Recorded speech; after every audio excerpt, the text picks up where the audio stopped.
On va juste rappeler quelques chidushim qu'on a vus sur le Mizmor Kafalef. Donc, Lamnatseach, Mizmor les David, Adonai, Beozra, Ismach Melech, ou Bishuatra, Mayagel Meod. Alors, quelques explications. Beozra, Ismach Melech, un Melech, il est Sameach dans le Oz, donc c'est par la délivrance, par la puissance, par l'expression de délivrance d'Akadosh Baruch Hu. C'est quoi Beozra, Ismach Melech? Parce qu'en général, un roi, il n'est pas à l'aise quand il est sauvé, quand il est délivré par un autre roi. Il y a une certaine forme de concurrence entre les rois. Et c'est un point intéressant qu'on va revoir également dans le Mizmor du jour, dans le Mizmor Kafbet. Et donc David Amelech a dit,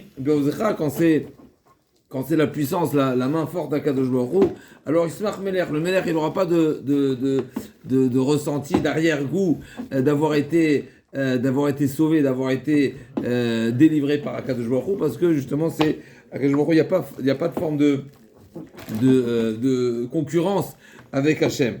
Ça c'était une des explications. On a dit également Beozra Ismach Melech, on a dit ça fait allusion, ce Mizmor fait allusion au Mashiach, parce que Ismach c'est Otziot Mashiach. Il nous a dit le Chida. On sait que la Gemara nous dit dans Batra, c'est par le mérite de l'étude de la Torah qu'on méritera la dernière Géoula, par le mérite de Moshe Rabbeinu, l'étude de la Torah. Donc Beozra Ismach Melech, par le Oz que tu nous as donné, Ismach Melech, Melech HaMashiach, il viendra. Amen Keni Ratzon. Encore un chidouche.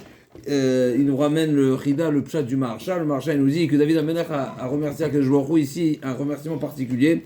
Pourquoi? Parce que c'est marqué dans la Gemara que normalement la Gemara dit comme ça: Lo mashkacha tzurba merabanan demoré, ela deate mi Yisachar ou mi Lévi. Mi Lévi ou mi Yisachar. Normalement, un tzurba merabanan méritait d'avoir la conclusion à l'Arik. C'est un niveau très particulier, on l'a déjà mentionné. On l'a mentionné dans la Gemara. Dans la Gemara, on a vu dans la Gemara de Sanhedrin une des particularités de David Amelech. Quand Doeg Adomi a dit du Lashon Hara au sujet de David Amelech, il a dit Hashem Imo, c'est quoi Hashem Imo? Que Halacha Kemoto Bekol Makom. Ça, c'est un niveau particulier. D'accord? Un niveau particulier, c'est pas donné à tous. C'est normalement la Gemara a dit qui est-ce qui mérite que la halakha soit retenue comme lui. Normalement, c'est un Tzorba Merabanan, donc c'est un Talmid Chacham, un Rav, mais qui vient ou bien de la tribu de Lévi ou la tribu de Issachar. Pourquoi c'est marqué? Pour Lévi, c'est marqué qui Sifte Kohen Shmiruda, le Torah Yivakshum Piou, qui Malach Hashem Tzakot. Ça, c'est pour les Sifte Kohen, d'accord? Les Sifte Kohen Shmirudat. Et Issachar également, et Issachar il a mérité une bracha particulière. Issachar Yodé Ebina, donc il a mérité. Et David Amelech a dit, moi je te suis reconnaissant parce que malgré mon affiliation au Shevet Yehuda, et donc Shevet Yehuda et pas Shevet Lévi, et non plus pas Shevet Issachar, malgré tout tu m'offres ce cadeau d'avoir que la halakha soit conclue comme moi, c'est-à-dire que mes chaverim, n'est-ce pas, les rabbanim sont d'accord avec lui, donc ils concluent la halakha comme David Amelech. C'est un des remerciements de David Amelech envers Akadosh Baruch Hu. Ensuite, le pasuk qui dit Ta'avat libo natatalo v'archesvata banman nata. C'est là, on avait dit deux chidushim magnifiques également ici. Ta'avat libo, on sait qu'une personne ne formule pas, n'a pas le cran, n'a pas le courage de formuler tout ce qu'il pense. C'est pour ça qu'il dit Ta'avat libo. David Amelech remercie à Akadosh Baruch Hu de Ta'avat libo natatalo. Tu n'as pas répondu seulement à sa demande qui est formulée, qui est explicite, qu'on a trouvé le courage de demander, mais même la Ta'avat libo, même le souhait, même le désir intérieur qu'on n'a pas trouvé les mots, on n'a pas trouvé le courage de les demander. Akadosh Baruch Hu nous a également exaucé. Vareches sefata balmanata, c'est là. Et en plus de ça, même après l'avoir exaucé, tu es toujours à l'écoute. Tu n'as pas empêché manata. Balmanata, c'est-à-dire tu l'as pas empêché, tu l'as pas dit de se taire, n'est-ce pas, comme on avait vu des fois Akadosh Baruch Hu, quand il répond la demande il nous exauce, c'est pas forcément un bon signe. Des fois Akadosh Baruch Hu nous dit tiens je te donne et je veux plus te voir, je veux plus t'entendre, n'est-ce pas? Et ça on a vu dans le Mizmor Kaf, c'est marqué Beyom Korenu. Chazak Beyom Korenu, c'est la preuve, comme ça la Gemara dit dans Tanit. Si on est répondu avant, c'est pas un bon siman. Si on est répondu après, également. Si on est répondu le jour même, alors c'est un bon siman. Et là, à nouveau, on retrouve cette idée. Balmanata, c'est là, même après l'avoir exaucé, Akadosh Baruch Hu le laisse exprimer ses demandes. Chaim Shal Mechan Natatalo Rechem Olam Vaed. Le Midrash nous dit, ce pasuk, à nouveau, il fait allusion au Mashiach. Melech HaMashiach qui va venir de Shevet Yehuda, puisque nous savons qu'il y aura le Mashiach de Shevet Yosef, et celui-ci, il va finir par mourir, et nous, on doit prier pour ne pas qu'il meure, mais en tous les cas, c'est marqué que le Mashiach va demander, quand Akadosh Baruch Hu va lui dire, qu'est-ce que tu souhaites, toi, Mashiach ben David, une fois avoir vu le décès de Mashiach ben Yosef, il dit, je ne demande pas plus que la vie, donne-moi la vie, et tout va bien, d'accord? C'est-à-dire que, voilà, il y a un risque, comme si que le Melech HaMashiach, il risque sa vie quelque part. C'est un tellement grand niveau, c'est une tellement grande finalité, c'est tellement grand. On sait que chaque fois que on est dans une grande dimension, dans un grand niveau, on sait qu'automatiquement il y a les forces du mal qui souhaitent agir. On l'a dit hier dans un autre contexte. On sait très bien que le Khatan, par exemple, n'est-ce pas, le Khatan, on ne le laisse pas tout seul la semaine de son mariage. Pourquoi on ne laisse pas tout seul? Pour deux raisons. Un, c'est par kavod, n'est-ce pas, il est accompagné, c'est comme un cortège de kavod.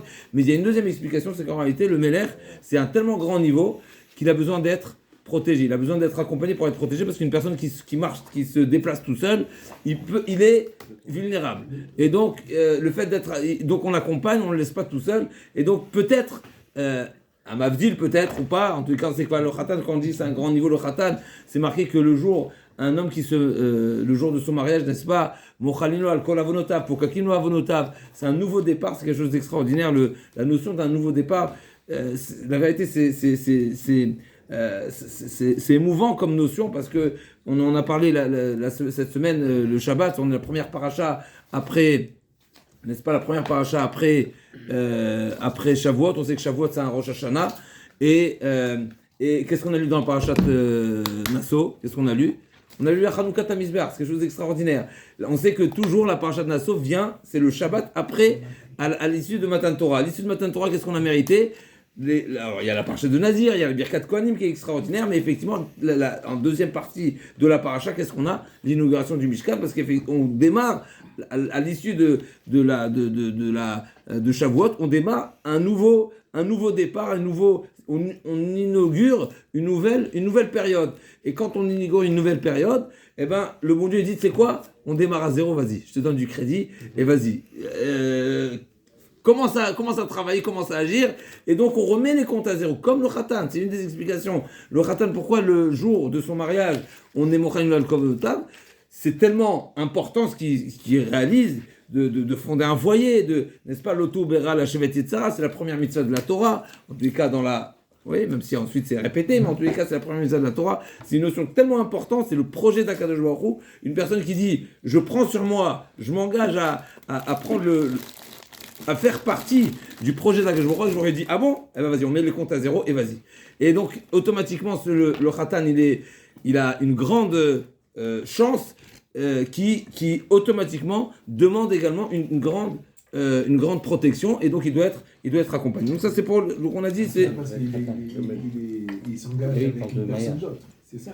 Ce pshat. Donc effectivement, le Khatan c'est un début, c'est un nouveau début. Donc il a besoin pokekino. Et ben peut-être qu'effectivement tous les jours, c'est ça le Elokan Neshama Shatavit Toraï, Ata Berata et Tzarata. Effectivement, il y a une nouvelle vitalité, une nouvelle une nouvelle je sais pas si on peut dire ça, un nouvel élan, mais des nouvelles kochot, des nouvelles forces au service d'Akadosh Baruch Hu, et donc automatiquement on comprend pourquoi le réveil, il est très compliqué, on a besoin beaucoup de Siyata Dishmaya.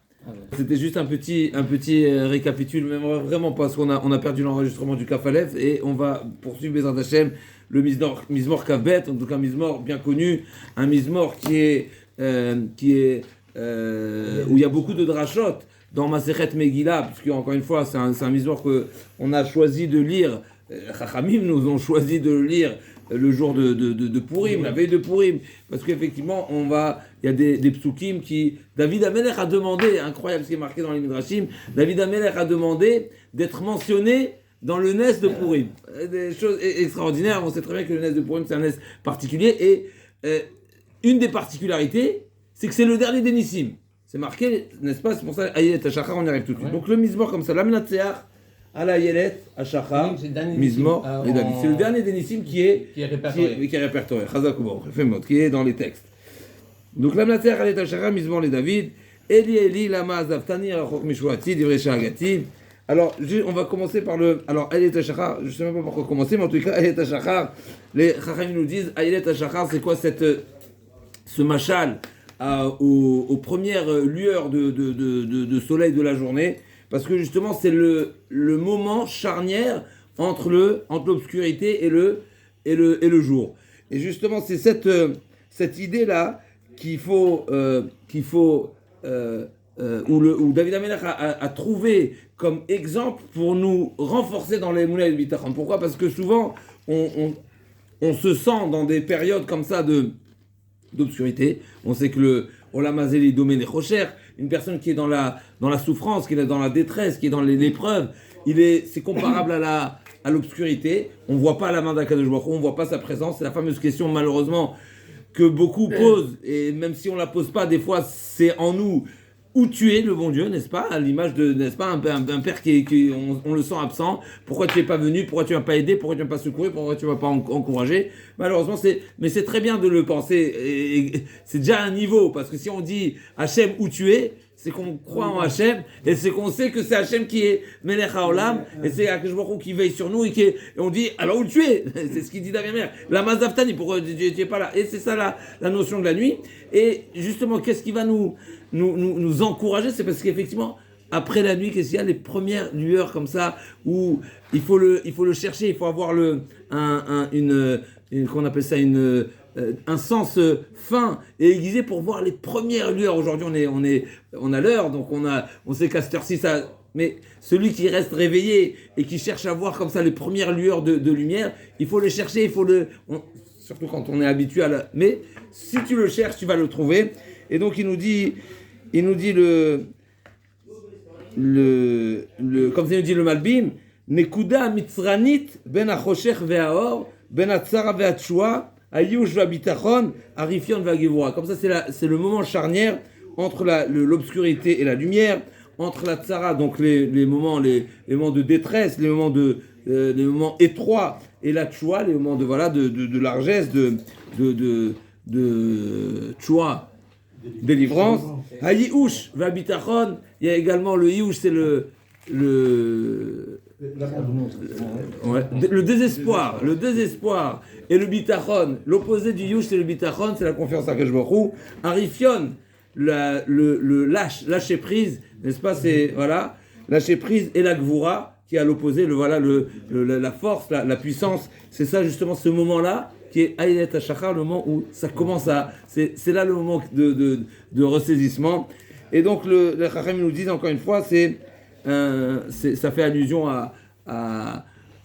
au Nes de Purim. Alors c'est intéressant parce que le Nes de Purim, on dirait que c'est l'inverse, c'est le dernier des Nissim, mais c'est la dernière période également c'est la fin vraiment de l'exil, des 70 années d'exil qu'il y avait entre le premier temple et le deuxième temple. Et j'ai pensé, ça vérifié, j'ai pas trouvé de source, mais je pense que quand on dit c'est le dernier des Nisayon, des Nissim, en réalité, ça veut dire que là-bas, tout est marqué, et jusqu'à la fin des temps, quand je dis c'est le dernier, ça veut dire que peut-être, je propose, peut-être que c'est le message qui est censé nous accompagner jusqu'à la fin des temps. C'est-à-dire c'est le dernier, ça veut dire c'est le dernier message, mais c'est avec celui-là qu'on va aller jusqu'au bout. Et en réalité, cette fameuse expression d'un côté où on a eu l'impression l'absence d'Akadosh Baruch Hu dans cette période, dans cette situation, dans ce contexte-là d'épreuves qui était terrible, où il y avait une volonté d'exterminer tout le peuple, Tav Venashim Beyom Echad, c'est quelque chose d'extraordinaire. Déjà, comment Chachamim l'ont formulé, il y a eu des exils, il y a eu des décrets, il y a eu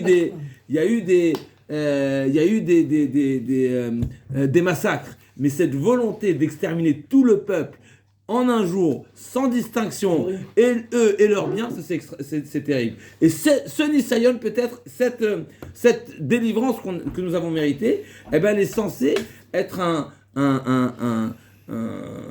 un exemple pour nous jusqu'à la fin des temps.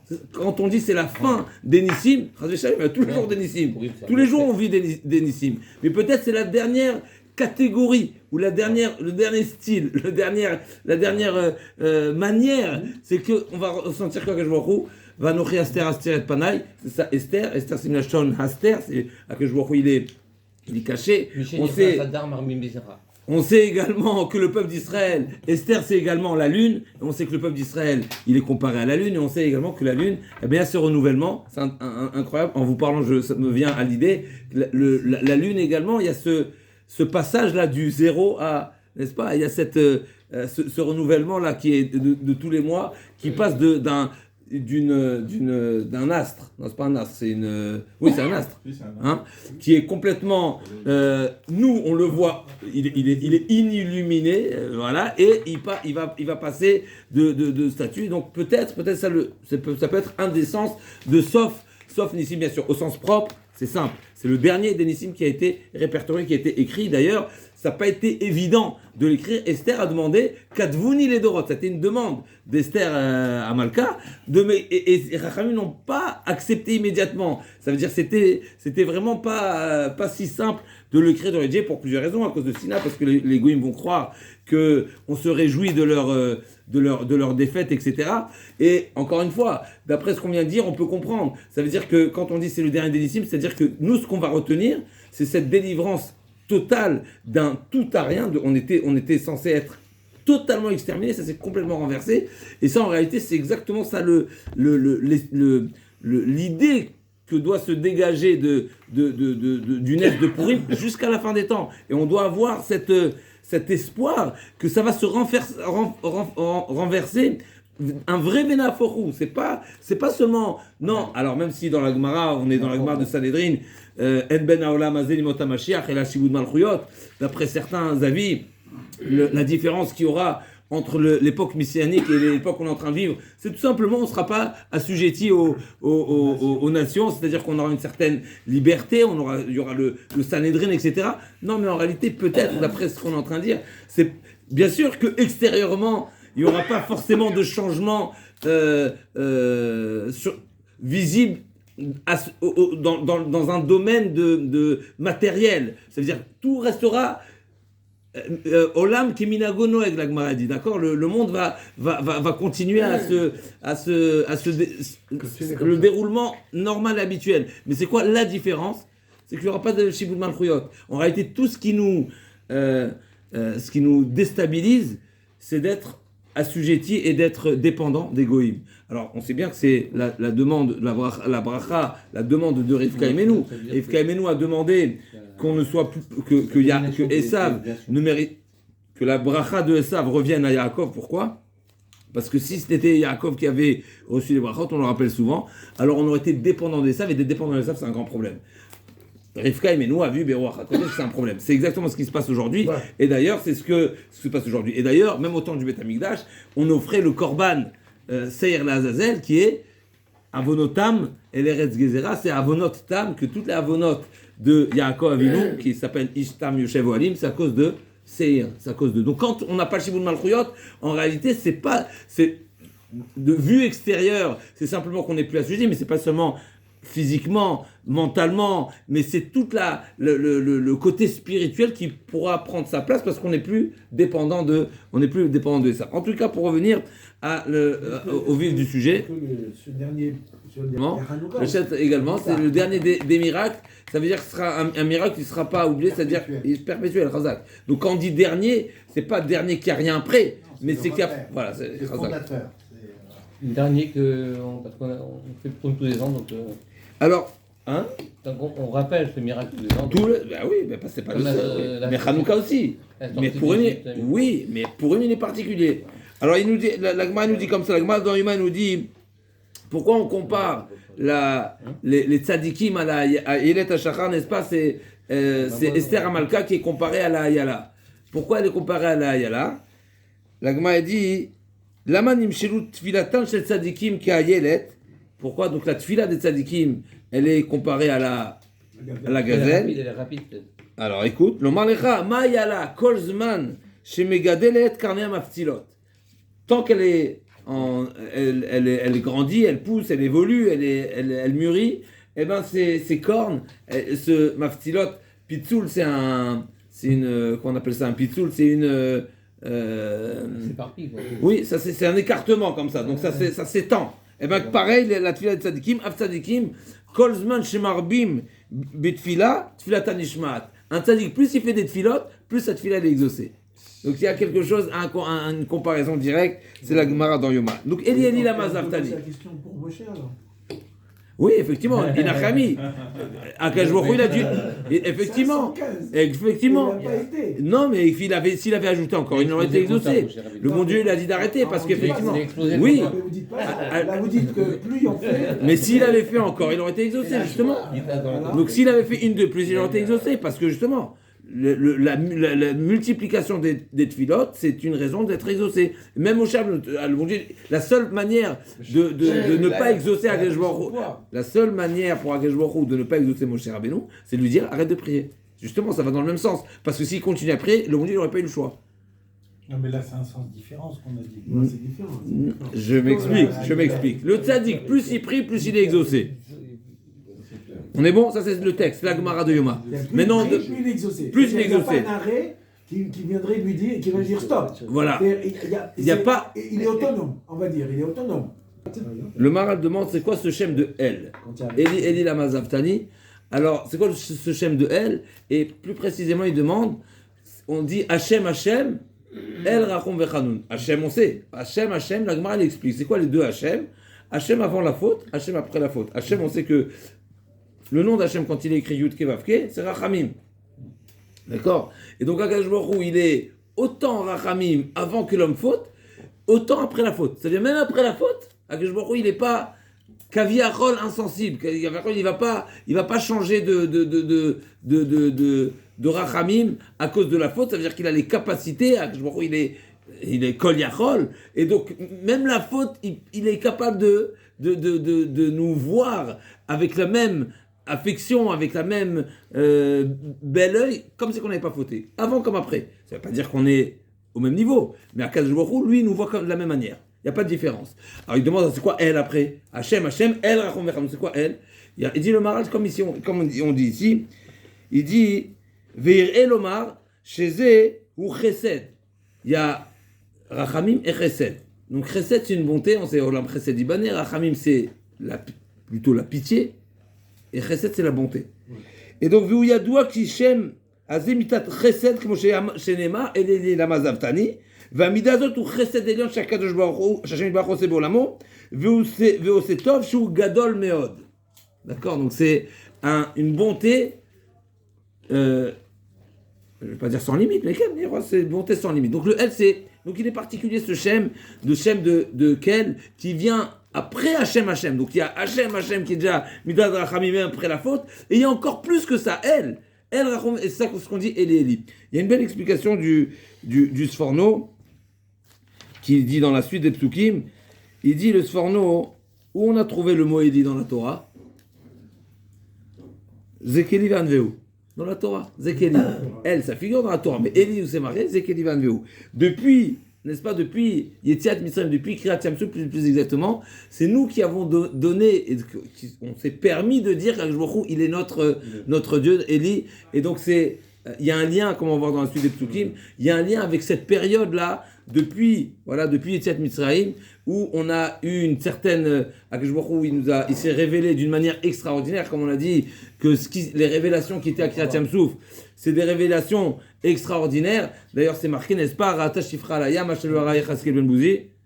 Les révélations qui étaient, n'est-ce pas, pendant la traversée de la mer Rouge, ils sont très particuliers. C'est pour ça qu'on a dit à ce moment-là Eli. Donc on a pu voir quelque chose. Donc en réalité, on peut peut-être rajouter que le nom Kéli qu'on dit justement, la Ma'azaftani, c'est qu'on cherche à dire Hachem, mais fais-nous voir ta présence, ta providence, ta bonté, comme au moment de la traversée de la mer Rouge. La traversée de la mer Rouge, a priori, c'était le moment où tout le peuple d'Israël a vu ce que même les plus grands prophètes n'ont pas vu. Donc c'est ce nom que Esther Amalka a choisi pour demander à Akadosh Baruch Hu, je te vois pas, où tu es, fais-toi voir comme Zekeli Vanveu, où on a dit lors de la traversée de la mer Rouge. Mais en disant comme ça, est-ce que ça veut dire qu'on le mérite? Parce que quand on peut demander quelque chose, quand quelqu'un il fait une relation, la force des Shlosh Esrei Midot, il y a une Avtacha chez Elan Chosrod Reka. Les 13 Midot, n'est-ce pas, les 13 Midot qu'on cite, c'est comme ça, c'était la promesse que Akadosh Baruch Hu a faite à Moshe Rabbeinu, elles ne reviendront pas sans réponse, n'est-ce pas? Et justement, on est en train de dire ici, non seulement qu'il y a cette promesse-là pour les Shlosh Esrei Midot, mais particulièrement le nom de Hachem, qui figure non seulement avant la faute, mais même après la faute, donc c'est même si on n'est pas méritant. Akadosh Baruch Hu, il est quel? C'est-à-dire quoi, il est quel? Il est, la montée d'Akadosh Baruch Hu est sans limite, même si on n'est pas méritant. Donc tu demandes, si on n'est pas méritant, est-ce qu'on peut s'adresser à Akadosh Baruch Hu? Je vous dis oui, adresse-toi à moi dans tous les cas. Mais non, est-ce que ça veut dire que forcément il va toujours nous répondre? Ça c'est encore une question, mais ce qui est certain, c'est que c'est pas parce qu'on n'est pas méritant qu'il faut se dire non, Akadosh Baruch Hu ne m'écoute pas, Akadosh Baruch Hu ne m'exaucera pas. On n'est jamais méritant et Akadosh Baruch Hu nous répond quand même, Amen Keneratzon. Amen. Alors, donc dans les mots Eli lama zavtani rachok mishwati divrei sha'agati. Donc Hachem, pourquoi tu m'as abandonné? Rachok mishwati, j'ai l'impression que tu es loin. C'est quel Chesed. D'après le Maral, c'est Chesed. Il y a Rachamim et Chesed, c'est deux choses. Normalement, on devrait plus parler de Rachamim. À partir du moment où quelqu'un puisqu'on a cette... Rachok mishwati ou midivre sha'agati. Je te sens loin. J'ai l'impression que tu es loin de la délivrance et de mon cri. C'est qui est Shoeg? C'est le lion. C'est le lion. Je rugis, rien du tout. Nada. Rachok mishwati sha'agati. Qu'est-ce qui se passe? Ve'ata kadosh shef telot Israël. Alors que toi, kadosh yoshev telot Israël. Elokai, Mechila, je soutiens un pasuk, Elohai, Ekra Yomam Velotane, Velaila Velodumiali. Alors que je t'appelle, je t'implore, en journée, la nuit. On sait qu'il y a une différence entre le jour et la nuit, on arrive tout de suite à un chidouche. On arrive à un chidouche du chidar Akshnia, Vata Kadoshev Telot Israël. Donc il nous dit ici. Et comment Hachem il répondait à David Améler? Là, Baruch Hashem, des beaux chidushim. Elohai Ekra Yomam Velotane Velodumiali. Encore une fois, on parle de Esther Malka. Esther Malka qui implore à Akadosh Baruch Hu, il dit à Hachem, comment se fait-il que tu ne me réponds pas alors que tout ce que je fais, moi, le but de me laisser faire prendre par le roi, alors que voilà, c'est quelque chose que je ne souhaitais pas, etc. Comme on va voir dans la suite peut-être. Je l'ai fait pour une seule chose, parce que bien sûr, sous le conseil de Mordechai, bien sûr, ils étaient Shem Sanhedrin, donc c'était le Manig, les Gdolé Israël. Tout ça, c'est pour sauver le peuple d'Israël. Ça veut dire quoi pour sauver le peuple d'Israël? De manière à ce que le peuple d'Israël mérite, soit libre, ou plutôt plus que libre, mais s'engage à l'accomplissement de la Torah écrite et la Torah orale. On sait que la Torah écrite, elle est comparée au jour, et la Torah orale, elle est comparée à la nuit. D'accord? Donc la Torah écrite, pourquoi? Tout simplement, parce que la Torah écrite, c'est clair, tout est écrit, tout est clair, tout est visible, et donc c'est comparé au jour. Alors que la Torah chez Béalpé, c'est quelque chose d'abord qui est obscur, pas dans le sens où Chazvé Shalom, la Torah c'est que de la lumière, mais on n'a pas les textes. C'est quelque chose qu'il faut se donner, il faut peiner pour le comprendre. C'est des choses qu'on ne voit pas forcément, c'est des choses qu'il faut s'efforcer à comprendre, etc. Il nous dit comme ça il nous dit le Rida comme ça. Tant que on sait que au temps de Achashverosh, qu'est-ce qui a été dit au temps de Achashverosh? Hadar kivloa bimei Achashverosh, n'est-ce pas? La Yehudi maïta ora v'simcha v'son vikar. Aïta ora zotora. Nous savons que la Gemara nous dit dans Shabbat, si je ne me trompe pas, c'est que jusqu'à Purim, n'est-ce pas, jusqu'à la période de Purim, je connais de Purim, l'acceptation de la Torah orale, d'après une des explications, elle était Bekfia. On sait très bien que lors de Matan Torah, on en sort juste, n'est-ce pas? C'est marqué qu'Akadosh Baruch Hu kafa lem harar kegi. Akadosh Baruch Hu a pris la montagne, nous a mis au-dessus de la tête, et il nous a dit, si vous acceptez, vous acceptez. Sinon, Shamte Kevo Atrem, on connaît la fameuse question, pourquoi il était nécessaire de nous mettre la montagne sur la tête alors qu'on a dit Nasev Nishma? On était partant. Une des explications, c'est qu'effectivement, on a dit Nasev Nishma pour la Torah écrite, pas pour la Torah orale. Pour la Torah orale, c'est quelque chose qui est infini, et donc, là aussi, à nouveau, ce qui est visible, ce qui est défini, on sait qu'il y a un nombre de lettres dans la Torah, d'accord? Donc c'est fini, c'est défini, c'est limité. Ça, on a dit Naseh Venishna, pas de problème. Mais quand on nous a dit que non, mais à part tout ça, il y a tout le, n'est-ce pas, l'entreligne et le non-dit et le sous-entendu qui est seulement, la Torah n'est seulement une base à toute la Torah. Je dis, oh, ça, on ne sait pas de quoi tu parles. On ne sait pas de quoi tu parles. Mon Dieu, il dit, tu es obligé d'accepter. Et bien, l'Agmara dit que jusqu'à la période de Purim, on a reçu la Torah forcée. Quand est-ce qu'on l'a accepté de plein gré? C'est au moment de Purim. Alors, on n'est pas à Purim, on ne va pas rentrer dans le pourquoi, mais en tous les cas, c'est à ce moment-là où c'est marqué Hadour Kiblo B'Achashverosh. Le temps d'Achashverosh, on a tellement été impressionné du Ness, c'est-à-dire qu'on a tellement vu la proximité d'Akadosh Baruch Hu, la bonté d'Akadosh Baruch Hu, même si on n'était pas méritant, on pensait que c'était la fin de la fin, et Akadosh Baruch Hu nous dit non, je suis là. On a pris sur nous par amour et également par par amour inconditionnel, tout ce que tu nous diras. Qu'on sache qu'on ne sait pas, Ador Kiblo B'Achashverosh, on a accepté à nouveau. Donc Esther Amalka dit à Akadosh Baruch Hu, jusqu'à présent, quand je criais en journée, c'est-à-dire quoi? Quand j'implorais à Akadosh Baruch Hu par le mérite de la Torah écrite, là je peux comprendre encore que tu n'exauces pas ma prière. Pourquoi? Parce que il y a toujours la Torah orale qui n'est pas acceptée. Mais une fois là, pourquoi le Doumiali? Si j'implore, si tu vois bien que les Bnei Israël, ils ont oui accepté sur eux la Torah orale, alors pourquoi tu me réponds pas? Pourquoi tu ne réponds pas à ma prière? Il n'y a plus de raison. Si effectivement ils n'avaient pas accepté sur la Torah orale, je comprends, la Torah écrite ça ne suffit pas, il faut également la Torah orale. Donc ça, le pshat du Chida sur le Pasouk, Eloi Ekra Yomam Velotane, ça je comprends que tu ne me réponds pas si je n'ai que le mérite de la Torah écrite, mais Velaïla Velodomiali, quoi, même en demandant par le mérite de l'acceptation de la Torah orale, et malgré tout tu me réponds pas. Mais est-ce que excuse, mais... Vata Kadosh Yoshev Teilot Israël. Yoshev Teilot, c'est quoi cette notion de Yoshev Teilot? Yoshev, il y a deux traductions, deux interprétations qui vont dans le même sens.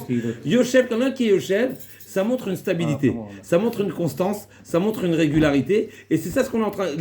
Esther Malka, et tout, quand on implore Akadosh Baruch Hu, tu es Yoshev Teilot Israël, c'est-à-dire que tu es toujours glorifié, tu es loué par les Bnei Israël, et donc normalement, voilà, tu vois que je suis reconnaissant, et quand je vois que tu te manifestes en ma faveur, je suis reconnaissant. Alors pourquoi tu m'exauces pas? Il y a quelque part la question qui est posée ici, c'est du fait qu'il y a cette constance là de bonté envers le peuple d'Israël. Pourquoi maintenant je ne mérite pas de le voir? Il y a un chidouche ici dans le Yerushalmi. Yerushalmi dit comme ça. Rabbi Yehoshua ben Levi a dit: j'ai jamais étudié, ou j'ai jamais prêté attention à des passages de Haggadah. N'est-ce pas, l'Haggadah, c'est des passages qui sont qui sont pas forcément des enseignements de Halacha. Il dit: une fois j'ai vu un passage de Haggadah, comme ça c'est marqué, Minyomai, Anna, comme ça dit Rabbi Yehoshua ben Levi, Anna Minyomai, Minyomoy, lo istakli bisifra d'Haggadah. Alors je sais pas exactement ce que ça veut dire, mais littéralement, la traduction littérale, c'est quoi? J'ai pas prêté attention à des enseignements qui sont de la Haggadah. Haggadah, c'est des enseignements qui sont doux, qui sont des des récits, oui. Et la Chadioma, t'es avec moi, Mordechai? Est-ce que t'es avec moi, Mordechai? Et la Chad, Zman takli ashkeret katouba. Une fois, j'ai pu trouver des récits qui disaient quoi? Combien de psaumes il y a dans Télim? Ton mariage. 147. Voilà, donc c'est pour ça que je dis que c'était magnifique. 150. Sur ta vie. 147, c'est marqué. Rabbi, j'ai dit 147, 147. Pourquoi 147? Il y a des doublés. Il y a des doublés. Razakova, on a déjà vu. Entre autres, le premier et le deuxième. Ils sont des doublés, mais c'est un mise-mort. Le Hallel, non? Il y a 147. Tu le prends, tu l'acceptes. Si oui, sinon tu sors. Donc il y a 147. Non, c'est comme ça avec Rabbi Yehoshua ben Levi. Vous savez c'est qui Rabbi Yehoshua ben Levi? On ne sait pas c'est qui Rabbi Yehoshua ben Levi, mais en tout cas ce qui est raconté de Rabbi Yehoshua ben Levi. Oui, mais Rabbi Yehoshua ben Levi, vous savez ce qu'il a fait avec le Malach Hamavet? Il lui a pris son épée. Il lui a pris son épée, Rabbi Yehoshua ben Levi. Après le Malach Hamavet l'a supplié: rends-le-moi, sinon je vais être au chômage technique. D'accord, je sais mon rôle, je suis obligé de me rendre. Rabbi Yehoshua ben Levi, il a pris le sabre au Malach Hamavet. C'est quelque chose d'extraordinaire, c'est qu'il n'est pas raconté sur n'importe qui. Mais en tout cas, Rabbi Yehoshua ben Levi, il a dit, vous savez pourquoi 147? Vous savez pourquoi 147?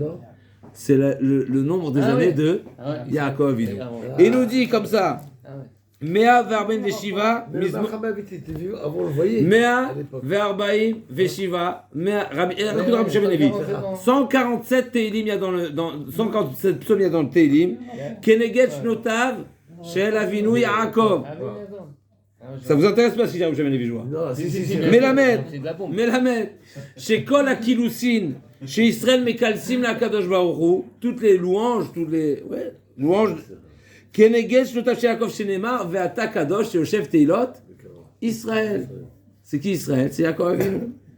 D'accord. Il est la Zaken. Il est la Zaken dit dans le même esprit, il dit comme ça. Il dit pourquoi Kadosh Baruch Hu Afalpi sheyesh lefanav kama kilusin, même si Kadosh Baruch Hu il peut entendre de plusieurs sources des louanges. Chaviv ou kilusan chez l'Israël yoter mikol. Kadosh Baruch Hu valorise et donne plus attentif et plus il chérit davantage les louanges des Bnei Israël. Pourquoi? Maïtama neim zemirot Israël. Et également Yoshev Teilot Israël. Donc les deux drachot vont dans le même sens. Donc c'est-à-dire il faut reconnaître la chance que nous avons. Et par le mérite du Yaakov Avinu, alors on avait déjà dit Yancha Hashem Yom Sarah Eloke Yaakov. On a déjà vu jusqu'à présent que Yaakov Avinu a mérité quelque chose de particulier. Alors ici c'est pas détaillé précisément pourquoi Yaakov Avinu particulièrement, pourquoi pas Abraham, pourquoi pas Yitzhak c'est Olat Mima, Abraham Avinu qui est le monde de Chesed, pourquoi particulièrement Yaakov Avinu? On sait que Yaakov Avinu, Mitato Shlema, c'est lui qui a mérité de fonder la famille, la famille de Mishpechot Israël. Tout vient, n'est-ce pas, c'est à lui, bien sûr c'est le résultat d'être le fils de Yitzhak et le petit-fils d'Abraham Avinu, mais au final, c'est lui qui a finalisé la tâche qui était de fonder un peuple d'Israël qui était parmi les 12 tribus. Alors peut-être, voilà, c'est quelque part. Maintenant, il y a aussi également cette mida, la mida de Hémet, qui est cette symbiose entre le chesed et la gvoura. Mais en tous les cas, on a retrouvé cette particularité chez Yoshev Teilot Israël. Alors, si je ne me trompe pas, il y a un autre midrash, mais c'est pas rapporté ici, que Yaakov Avinu, effectivement, les Teilim qui ont été chantés par David Améler, ils ont été chantés par Yaakov Avinu. Oui. Et c'est justement ces 147 quand il était, ça a retrouvé. En tous les cas, le passouk suivant, Vata je serai Becha Batro Avotenu, Batro Vatefaletemo. En toi, ils ont eu confiance, nos pères. Batro Vatefaletemo. Il nous dit le Malbim ici un mot ridouche. A priori, il y a une répétition ici dans le passouk. Becha Batro Vatefaletemo. Ils ont eu confiance en toi, et ils ont eu confiance, et tu les as sauvés. En réalité, c'est pas une répétition. C'est le fruit de la bitachon. Le fruit du bitachon, c'est quoi le fruit du bitachon, c'est quoi? C'est quelqu'un qui est botéar. Comment on reconnaît quelqu'un qui a la confiance en Akadosh Baruch Hu? C'est il vit paisiblement, il vit sereinement. Il est toujours serein. Il craint rien. Pourquoi? Ce qui se passera, c'est la montée d'Hachem. Qu'est-ce que tu vas te prendre la tête à imaginer et à supposer tout ce que le botéar, c'est celui qui accepte tout ce qui se passe sur lui. Bien, moins bien, compris, pas compris, c'est Hachem. Donc en réalité, le botéar, il a une chalva, comme ça c'est marqué dans les Sfarim. Ici, c'est pas le terme qui est mentionné, mais il vit. Qu'est-ce que le terme qui est? Sereinement. Il vit sereinement. Il n'est pas perturbé par des. Il n'a pas de question. Ouais, Celui qui croit, il n'a pas de question. Oui, en tous les Celui cas, qui croit pas, on il peut n'a avoir jamais des questions, mais de ça ne le perturbe pas. Ça ne le perturbe pas. Imperturbable. Emouna, Hachem va me sauver. Imperturbable. Bitachon, il n'y a même pas à poser la question. Il y a le problème. Les mots du Malbim, dans les mots du Malbim, il nous dit le Malbim, Bechaba 3 votenu, Baiser et Revichou Shnedvarim. Le bitachon leur a fait gagner deux choses. Premièrement, que par le bitachon, Matsu Margoa Benafsham, Migodel Bitronam. Les mots du Chazon Ish, on l'a dit, c'est une shalva. C'est une vie sereine, paisible. Alors que le Malbim nous dit Margoa. Quelqu'un qui est Margoa, c'est quelqu'un qui est détendu. Ragoua, c'est calme, détendu. Et Vatefa les Témo, chez Béhémet du Toloa les Décars, le fait d'être serein, le fait d'être détendu, le fait d'être calme, eh bien c'est ça ce qui leur a fait mériter là, d'être délivré, d'être exaucé. Encore un petit ridouche. Becha Batrou, il dit le pasouk suivant. Becha Batrou, votre Batrou, et les Chazaakou venim latou. Ils ont crié, d'accord? Ils ont crié. Ils ont imploré en criant, Ken. Venim latou. Ils ont pu être s'échapper. Becha Batrou veloboshu. Celui qui a confiance en Akashwaru, il nous dit ici le Malbim. Becha Batrou veloboshu. Quelqu'un, Aroura Gever, c'est marqué dans le pasouk, Aroura Gever, Hashesam Vitachoba Adam. Maudit est l'homme qui met sa confiance en l'être humain. Il nous dit ici le Malbim, Becha Batrou veloboshu. Quelqu'un qui est botard dans un être humain, ça rejoint ce qu'on a dit dans le misoir précédent. C'est marqué, qu'est-ce qu'on a dit dans le misoir précédent?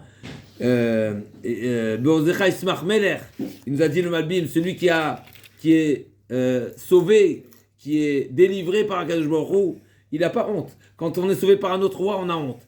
Et ici, il nous dit pareil. Quand on est botard par Akadosh Baruch Hu, on n'a pas honte. Celui qui est botard dans un être humain, finalement, on sait nous-mêmes que l'être humain n'est pas tout puissant, n'est pas tout capable. Il est seulement un être humain comme nous. Donc on a quelque part, on est honteux. C'est pas en lui qu'on devait avoir confiance. C'est en Akadosh Baruch Hu. Quand on est botard par Akadosh Baruch Hu, Becha Batrou, Velo Boshu, on n'a pas honte. On se retrouve Bezrat Hashem la semaine prochaine pour la suite.